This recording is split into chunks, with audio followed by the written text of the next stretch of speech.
You wrote a great villain. The audience loves to hate them. They're terrifying, smart, ruthless, and now you want to redeem them. You want the audience to feel something other than hatred for this character before the story ends. A good redemption arc is hard to pull off, but satisfying when you get it right. In this video, we'll walk through 5 steps to write a villain redemption arc that actually feels like it's earned. By the end, you'll know how to write a real, believable transformation that your audience will remember. Step 1. Give the villain a wound the audience can understand. Before you can redeem a villain, the audience needs to understand how they got here. The difference is that you want the audience to understand them, but not necessarily agree with the villain. The audience should be able to look at the villain's past and think, I see how that kind of pain could twist someone into this. The wound should be specific. They had a hard life is too vague to do anything emotionally. It gives the audience nothing to connect with. Did they lose someone they loved because of a system that was supposed to protect them? Were they betrayed by the one person they trusted? Did they grow up in conditions where the world only responded to violence? The wound should explain their worldview without excusing their actions. You're not asking the audience to forgive them yet. You're asking the audience to see them as a person. Damaged and dangerous, but a person. Where most writers get this wrong. They drop the sad backstory right before the redemption, like a get-out-of-jail-free card. That never works. The wound needs to be woven into the villain's behavior from the beginning. The audience should see flickers of pain underneath the cruelty long before the character starts to turn.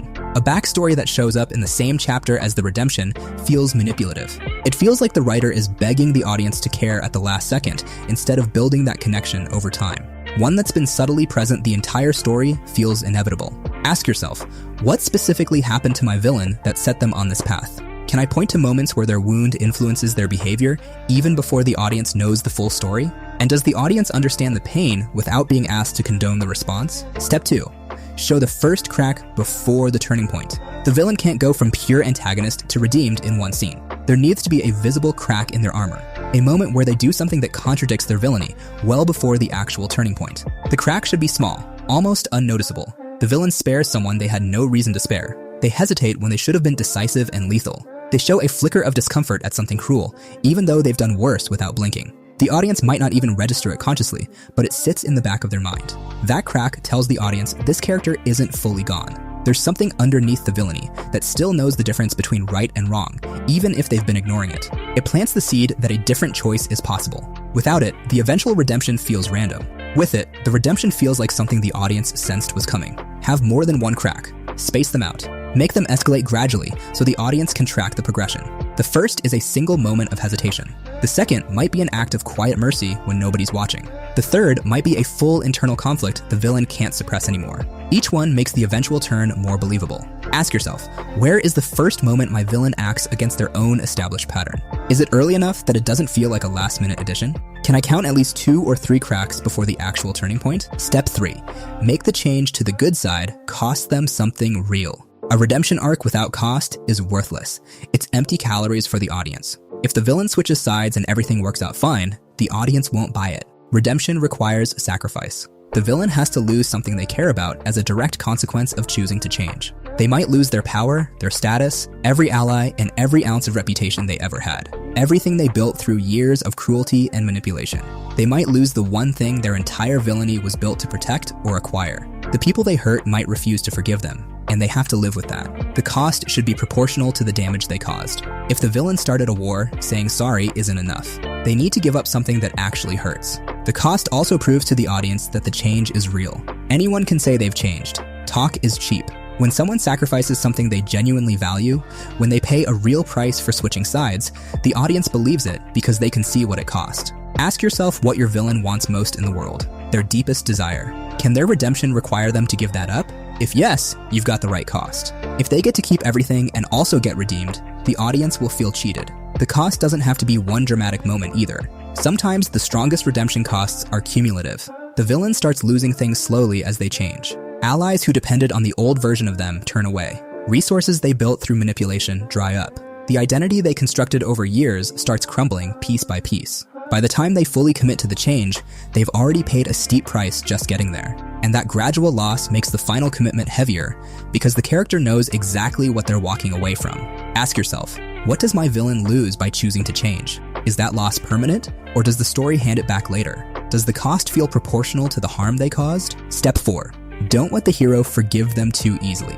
This is where writers get sentimental, and it kills the arc. The villain starts to change. The hero sees it, and immediately the hero extends full forgiveness. Handshake, fighting side by side like old friends. The past is the past. That's not how trauma works, and your audience knows it. They've been through their own versions of betrayal and loss, and they know that real forgiveness doesn't come in a single conversation. The people the villain hurt need to react realistically and honestly to the redemption attempt. Some might never forgive them. Others want to, but can't yet. And a few might forgive them intellectually, but still flinch every time they're in the same room. The hero might acknowledge the change while still carrying scars. That tension between, I see you're trying, and I haven't forgotten what you did, is where the strongest character drama lives. Instant forgiveness cheapens both characters. It makes the hero seem naive, and the villain's past crimes weightless. Slow, conditional, hard-won forgiveness elevates both. It makes the story feel real because the audience recognizes the messiness of actual human relationships. The hero demonstrates real emotional maturity by struggling with forgiveness rather than just handing it over. The villain demonstrates real change by accepting the consequences without demanding absolution. There's also a dynamic worth exploring between different members of the cast. Maybe the hero forgives because they see their own potential for darkness in the villain, but someone else in the group, someone who lost more, refuses. That split in the cast creates genuine tension.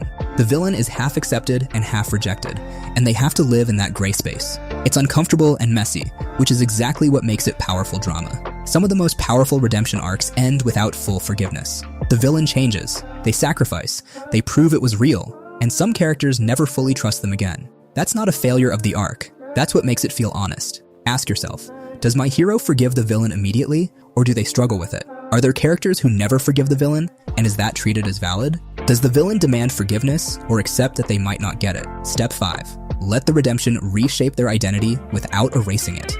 This is the final piece, and it separates a good redemption from a great one. When a villain is redeemed, they shouldn't become a completely different person. They should become a different version of who they already are. Their skills, their edge, their intensity, those stay. What changes is the direction those traits are pointed. A strategist villain doesn't become a soft-hearted pacifist overnight. They become a strategist who uses their mind for something other than destruction. A violent villain doesn't suddenly hate conflict. They find something worth protecting and channel that aggression toward defending it instead of using it to destroy. The traits that made them a dangerous villain should be the same traits that make them an interesting, reformed character. If your redeemed villain feels like a completely different person, you've written a replacement, not a redemption. The audience fell in love with, or fell in hate with, the villain's specific personality. Stripping that away is just swapping one character for another and hoping nobody notices. Let them keep their edge by making a different choice with the same tools they've always had. This also means the redeemed villain should still struggle with their old instincts on a daily basis. They don't magically stop wanting revenge or power or control. They choose differently when those urges hit. That ongoing tension between who they were and who they're actively trying to become is what keeps the character alive and real instead of flat and fixed. Ask yourself, after the redemption, does my villain still feel like the same character? Are the traits that made them dangerous still present, just redirected? Do they struggle with old instincts, or does the change feel too clean? Would a reader who loved the villain before still find them interesting after? In conclusion, those are the 5 steps.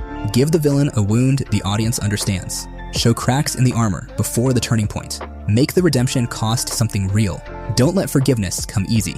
And let the redemption reshape their identity without erasing it. If this video helped you, hit the like button and leave a comment below. Also, if you want to get started writing your first one-shot manga, head over to mangascript.com to download the one-shot guide. It's a page-by-page breakdown of 3 high-quality manga one-shots, and it makes it 10 times easier to write your own script. And don't forget to join our Discord community. The link is in the description. It's a great place to share your work and connect with fellow creators. Thanks for watching.